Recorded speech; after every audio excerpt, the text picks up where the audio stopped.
연방정부가 캐나다 탄소세 환급금을 새해 1월 15일에 주민들에게 일괄 지급합니다. CCR은 연방정부의 환경 문제와 관련된 오염 비용 도입으로 개인 및 가정의 재정적 부담을 줄이기 위해 마련된 비과세 지원금입니다. 이번 환급금은 탄소세 제도가 없는 알버타, 사스케츠원, 매니토바, 노바스코샤, 뉴브런즈윅, 뉴펀들랜드 레브라도, 프린스 에드워드 아일랜드, 온타리오 등 8개 주 주민들에게 지급됩니다. 수령 자격은 지급 전월 기준으로 만 19세 이상이어야 하며 조건을 갖춘 주민들에게 자동 지급됩니다. 19세 미만이어도 배우자 또는 사실혼 관계에 있거나 자녀와 함께 거주하고 있으면 환급금을 받을 수 있습니다. 지급되는 탄소 환급금은 지역에 따라 차등되게 지급되고 있는데요. 알버타주 주민들은 $225를 지급받고 서스케츠원주 $188, 매니토바주 $150, 뉴펀들랜드 레브라도주 $149, 온타리오주 $140, 프린스 에드워드 아일랜드주 $110, 노바스코샤주 $103, 뉴브런즈윅주는 $95를 각각 지급받게 됩니다. CCR은 소도시 및 농촌 지역 거주자들을 위해 20%의 금액을 추가로 지원합니다.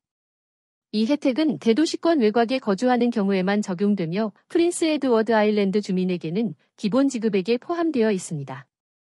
가장 최근에 지급된 CCR은 지난 10월 15일이며 1월 이후 4월 15일에 다시 지급될 예정입니다. 구독과 좋아요는 영상 제작에 큰 힘이 됩니다.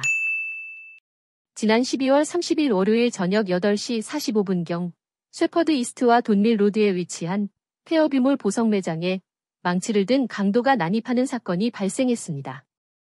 해당 보석 매장은 지난 12월 16일에도 똑같은 피해를 입었던 매장인 것으로 알려져 충격을 주고 있습니다. 토론토 경찰은 강도 4명이 보석 매장에 침입하여 진열대를 망치로 부수고 보석들을 훔쳐 도주했다고 밝혔습니다.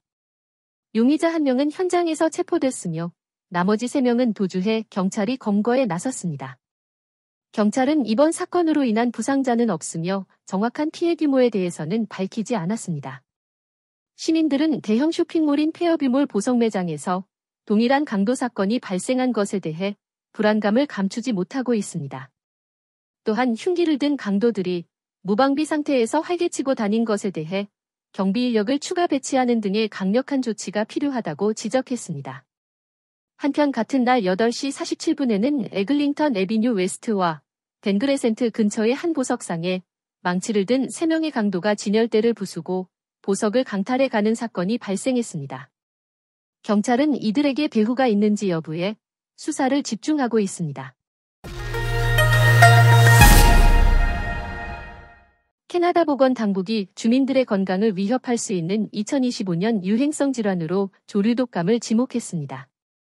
지난달 캐나다에서는 조류독감에 감염된 첫 인간 사례로 브리티시 컬럼비아주의 10대 청소년이 병원에 입원해 생명이 위독한 상태입니다. 조류독감 H5N1은 야생조류를 매개로 전파되며 가금류 농장에 큰 피해를 주고 있는데요. 미국에서도 올 한 해에만 65건 이상의 인간 감염 사례가 확인되었습니다. 캐나다 보건당국은 조류독감 확산을 방지하기 위해 야생조류와의 접촉이 있는 가금류 사육자들에게 개인 보호장비 착용과 보안 조치를 철저히 지킬 것을 당부하고 있습니다. 또한 일반 주민들도 병든 새나 동물의 사체를 만지지 말라고 경고했습니다. 조류독감 외에도 새해에 주의해야 할 감염병으로 홍역과 백일해를 지목했는데요. 홍역은 캐나다에서 1998년에 근절되었으나 코로나 팬데믹 이후 예방 백신 접종률이 하락하며 다시 확산되고 있습니다. 올해에만 캐나다 전국에서 약 170건의 홍역 사례가 보고되기도 했습니다. 뉴브런즈윅주에서 발생한 대규모 홍역은 온타리오주 등 다른 지역으로 전파된 사례도 확인됐습니다. 또한 어린이들에게 치명적일 수 있는 백일해도 재유행하고 있습니다.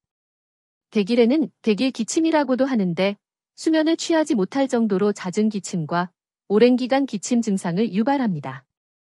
한편 보건당국은 겨울철 독감과 바이러스 간의 동시유행을 우려해 다양한 방역 대책을 마련하고 있습니다.